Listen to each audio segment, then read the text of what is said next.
जिसके नजर में लफुआ है ना, उनके पास भी बेटा है, उनका बेटा लफुआ नहीं है और हम गरीब लफुआ हैं।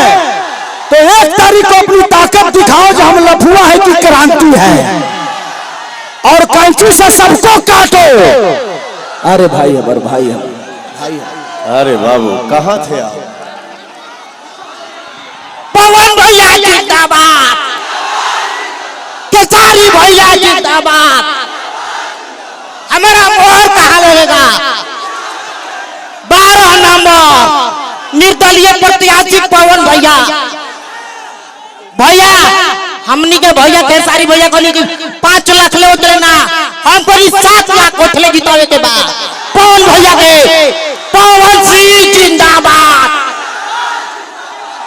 तो हम लोग का गोड़ बा, हमार गोड़ नहीं खे, फिर भी हम कैसे संघर्ष के ऊपर आई बानी। क्यों आवे ना चला सा? जय जय श्री राम। बहुत अच्छा, बहुत अच्छा। हमार भैया एगो शारदा बा कि पवन भैया और केसारी भैया के पोड़ पर्दा पे आ जाती तो हम जी जाती, हमार दिल धन हो जाई। अगले बार तरह के ले हम कौनो सिनेमा करो तरह के ले बाद में रुको, अभी भीड़ बना, रुक जाओ अभी नहीं। और 5 मिनट भाई के कुर्सी दो, ठीक है? पानी दो, पानी दो, पानी दो। तो बस यही दिखाना है कि जिनके नजर में हम लफुआ नजर आते हैं, हम चाहते तो क्रांति मिला सकते हैं। तो बस मैं अपील करने आया हूं अपने बड़े भाई के लिए कि जीत तो पक्की है, बट अंतर इतना होना चाहिए ना कि पूरे हिंदुस्तान गूंजे उस अंतर से, कितना बड़ा अंतर होना चाहिए। और बस इस क्रांति को ऐसे ही जारी रखिए। सिर्फ नेता ही नेता नहीं, एक गरीब का बेटा भी आपके प्यार से बड़ा होता है, और उसका उदाहरण खेसारी लाल यादव और पवन सिंह है। आज ये आदमी 35 साल से सिर्फ आपका सेवा ही कर रहे हैं, आपके मनोरंजन के लिए, लेकिन इनके मन में आपके विकास के लिए, आपके बच्चों के भविष्य के लिए। तो 1 तारीख को मैं उस सब माँ बाप, चाचा, काका, पितिया सबसे बोलना चाहता हूँ कि 1 तारीख को आपको अपने बच्चों के भविष्य चुनना है, वोट नहीं देना है, भविष्य चुनना है, और नौजवानों को भी अपना भविष्य चुनना है। तो हम किसी नेता को चुनते हैं कि अपने भाई और अपने बेटा को चुनते हैं?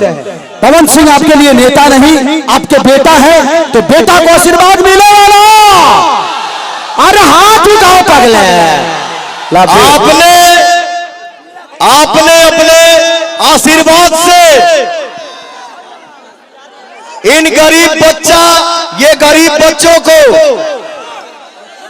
पवन और खेसारी को आपने बनाया है अपने आशीर्वाद से। भाई एक सांसद बन के पवन और खेसारी को नाम नहीं कमाना है, वो आप सबने हम लोगों को दे दिया है। एक सांसद बन के पवन खेसारी को पैसा नहीं कमाना है, वो आपने हम लोगों को दे दिया है। और हम कलाकारों को धन कितना चाहिए रे पगला? हम खुद खा ले और आए हुए अतिथि की सेवा कर ले, इससे ज्यादा धन होगा हम लोग पागल हो जाएंगे। नहीं चाहिए। आप सब आशीर्वाद दीजिए, कैंची छाप पर बटन दबा के अपने बेटा भाई को विजयी बनाइए। मैं ये वादा करता हूं, वचन देता हूं, हमारे समाज में अगर शिक्षा होगी तो कोई बच्चा बाहर भूखे नहीं मरेगा। इतना भरोसा रखिएगा, मैं 2 चीज का ऐसा व्यवस्था करवाऊंगा जिसके लिए बाहर जाने की जरूरत नहीं होगी किसी को। एक पढ़ाई और दूसरा दवाई।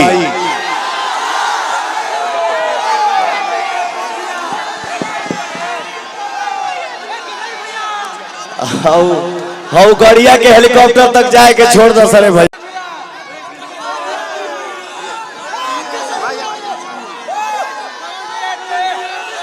और हमारे बड़े बुजुर्ग और हमारी माताएं एक बात ध्यान से सुन लीजिए, हमारा बतिया ध्यान से सुनिए। भाई बहन माई केहू कतनो आई या कतनो जाई, लेकिन लास्ट में तुहार लइकवे कामे आई। एक सांसद को जो महीना मिलता है एक सांसद को जो पगार मिलता है उस पैसे का भी पवन रोटी नहीं खाएगा, उस पैसे से अपने गरीब समाज में बेटी और बहनों का शादी कराएगा। बस आप सभी का आशीर्वाद जिंदाबाद। और मैं चाहता हूं पवन भैया से कि जिस दिन आप सांसद बनिए तुरंत फिल्म सिटी का निर्माण यहाँ पे करवाइए, और एक फिल्म सिटी बनने से कम 3 से 4 लाख लोगों को रोजगार मिलता है। हमें सरकारी नौकरी पता ना दी लेकिन कम से कम प्राइवेटों में 40-40 हजार मिली तो जीवन पार लग जाए। अब खेसारी खाली एगो हीरो ना रही है, पवने सिंह ना, जब यह फिल्म सिटी बनी कम से कम 25-50 को तो काराकाट से हीरो निकल गए हैं। तो बस यही चाहिए, और बस कैसी छाप और 12 नंबर याद रही ना भैया। हम यही चाहेंगे आप सबके बीच में आपके दोनों भाई और आपके दोनों बेटे खड़े हैं और हाथ जोड़ के ये बात बोल रहे हैं कि जहां तक आवाज जाता पवनवा के खेसरिया के हाथ उठा के चारों तरफ से एक बार कैची छाप जिंदाबाद बोल दे जा। कैची छाप